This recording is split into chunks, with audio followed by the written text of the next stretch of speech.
Hi hello నమస్తే welcome to four sites entertainment. Bollywood లో ఎలాంటి క్యారెక్టర్ కైనా సూట్ అయ్యే నటులు చాలా తక్కువ మంది ఉంటారు. అలాంటి వారిలో నవాజుద్దీన్ సిద్దికీ ముందు వరుసలో ఉంటారు. లీడ్ రోల్ అయినా సపోర్టింగ్ రోల్ అయినా విలన్ గా అయినా సరే ఇచ్చిన పాత్రకు 100% న్యాయం చేస్తాడు నవాజుద్దీన్ సిద్దికీ. 2 దశాబ్దాల నుంచి బాలీవుడ్ లో సినిమాలు చేస్తూ వస్తున్న నవాజుద్దీన్ సిద్దికీ ఈ మధ్య సౌత్ సినిమాలో కూడా ఛాన్సులు అందుకుంటున్నారు. బాలీవుడ్ లో కంటే సౌత్ సినిమాలో ఎక్కువ రెమ్యునరేషన్ ఇస్తున్నారు. అందుకే ఇటువైపు ఎక్కువగా ఫోకస్ పెడుతున్నానని సిద్దికీ చెప్పుకొచ్చాడు. అయితే ఇచ్చినంత రెమ్యునరేషన్ తీసుకుంటున్నా కానీ పాత్ర నియంత్రణలో తన ప్రమేయం లేనందుకు ఇబ్బందిగా ఉందని అంటున్నారు.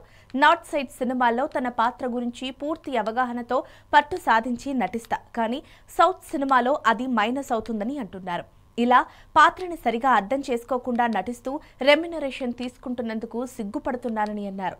నటిస్తున్న సినిమా చేస్తున్న సీన్ గురించి పూర్తి అవగాహన ఉంటేనే అందుకు తగిన ఎక్స్ప్రెషన్స్, యాక్టింగ్ చూపగలము. అలా కాకుండా నటిస్తున్న భాష తెలియకపోతే ఖచ్చితంగా నటులకు చాలా ఇబ్బందికరంగా ఉంటుంది. సౌత్ సినిమాలో తన ఇన్కన్వీనియన్స్ ను ఎలాంటి మొహమాటం లేకుండా చెప్పారు నవాజుద్దీన్ సిద్దికీ.